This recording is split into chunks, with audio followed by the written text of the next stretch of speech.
now we've got the centre now. Thanks to Rich for those lovely words. I'm sure he'll agree that's absolutely beautiful poem. I know that night day I've known how worried he was. But that was absolutely fantastic. First of all, I'd like to welcome everyone today to My Best Man Day. I'm sure you've all I'm really glad you all turned up to listen to me, because I know that's why you're here. I'd really like to say thanks to Amy and Liz for making an effort and actually getting dressed up for the evening. Now, I promise not to keep you here for too long today, and this speech will be quite short, and then probably about the same time as it will take Liz to consummate the marriage tonight.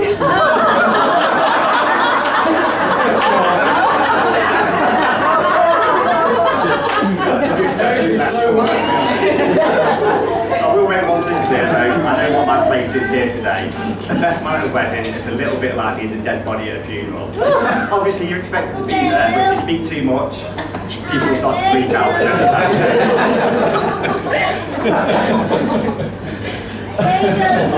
looked absolutely fantastic as a bridesmaid today, and I'm sure everyone in the room will agree you're only outdone by Amy, who was absolutely stunning in that dress. Andy, Kay, Amy's a true testament to the way you both brought her on, and you must be so proud today looking at her and being so thankful to see her on the Wednesday today. Nidge, it's nice to see you made an effort too. But I can't believe you actually copied mine and Rich's suit. Bob, you must sit here as well, proud to see your son get married today. Although I'm sorry, we're not very good workers, we're best men, that's the best we can do. The two ushers, my brother Mark and to Carlton. Obviously the ushers, they're a very underrated part of every wedding. They have to do all the hard work that no one notices. They get you into your seat, they do all the hard work. So big congratulations to Carl for turning so through the page.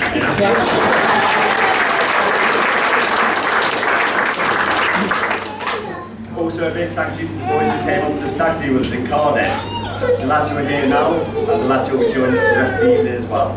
We had an absolutely epic weekend, although I did take a call last weekend from a bar in Cardiff asking if Nigel could join them in their pole dancing. No one saw his performance, but the worst thing was he hadn't had a drink by the time he started.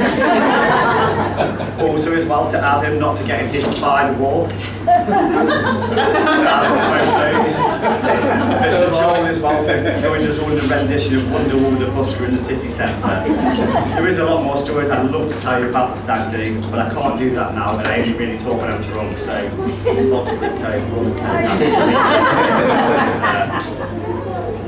Now, me and Nidge, we go way back obviously. We met in the 80s. Stories about Nidge aren't hard to come back. Unfortunately, if I did go too in depth, I probably wouldn't wake us out of this room alive. Especially with Kay looking at me like now with eyes.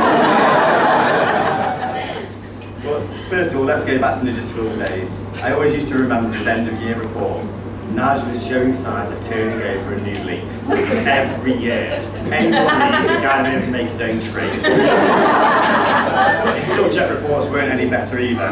I'll go a few through other than that. Nursery. Nigel was very different from all the other 5-year-olds. He was 11 at the time. Nigel was an ideal pupil who excelled at most subjects. Sorry. Nigel was an idle pupil.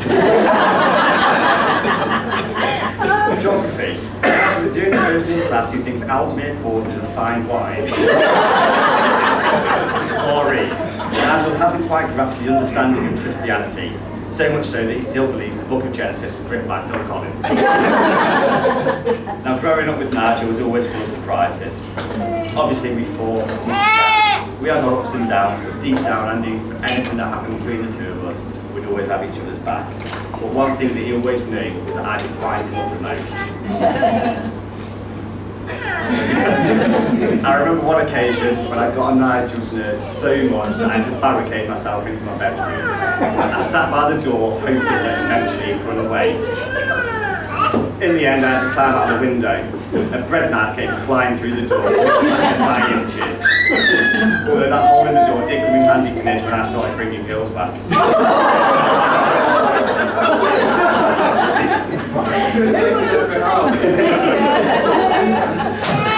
Nidge always had aspirations in life to succeed, and I remember a family party around my uncles and aunties when they all went round the table and they said to us, "What do you want to be when you're older?" All the usual answers came: fireman, police officer, footballer. Then it came to Nitch. We were expecting an 8-year-old to stand there and say their aspiration in life was to be a tramp. His choice of occupation. One of Nigel's favourite hobbies growing up was swapping his possessions, whether it was a stereo, a phone, a bike.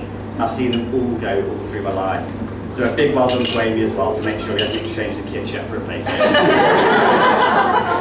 Now I have been told by my mum today not to let Nigel drink too much. Obviously, even at her wedding, he got that drunk, he went into town with our stepbrother Mark and decided to try his luck around the bars. The trouble was, this was 19 years ago, he was 13 years of age, 4 foot 6 and couldn't get in anywhere. Not much has changed. On to Amy. I've had the pleasure of knowing Amy now for over 10 years, and as many of you know, as lovely as she is, she's not the sharpest tool in the bar.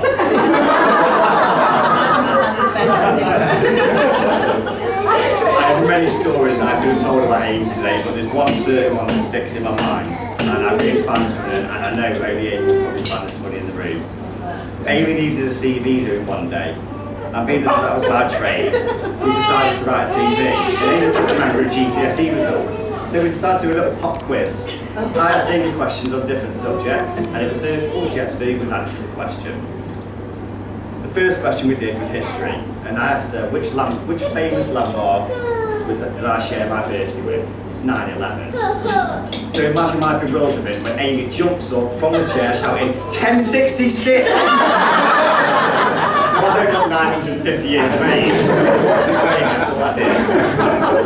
I also wrote a spelling question, and Amy argued with me for hours that she couldn't understand why the letter P was inside the word cupboard. And I had to go through it and bird. It's still there. Amy and Nitch have grown into a fantastic couple. You have 2 beautiful boys, Noah and Walter, and you have a lovely home together. Although I do think there needs to be a bit of DIY done. Nitch said to me there was going to be a lot of banging and screwing to be done at home.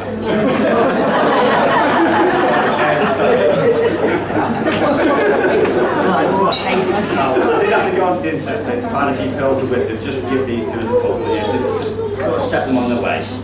Firstly, apparently, traditionally the bride wears white represents her sign of happiness, which probably explains why the groom wears black. The best way to remember your wedding anniversary, get it once. She'll do the rest of the way then after. And now this is a bit of a group exercise.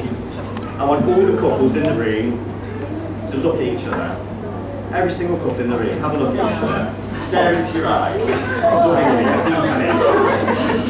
You are now looking at the person most likely to murder you.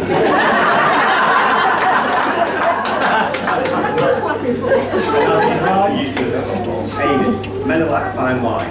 They start out as grapes. It's up to you to stamp on them in the dark and they turn into something you'd like to have dinner with. Don't worry, it's by coincidence, women are also like fine wine.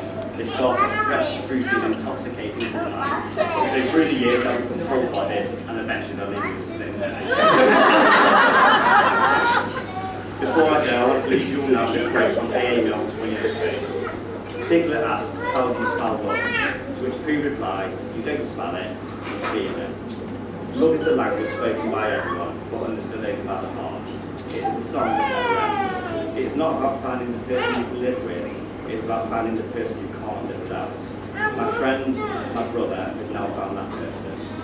Everyone here is so happy to both of you today that have happy we found each other, and even happier that today is the next step of our happy.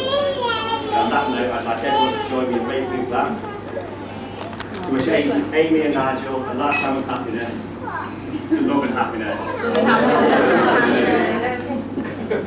Well done, Craig.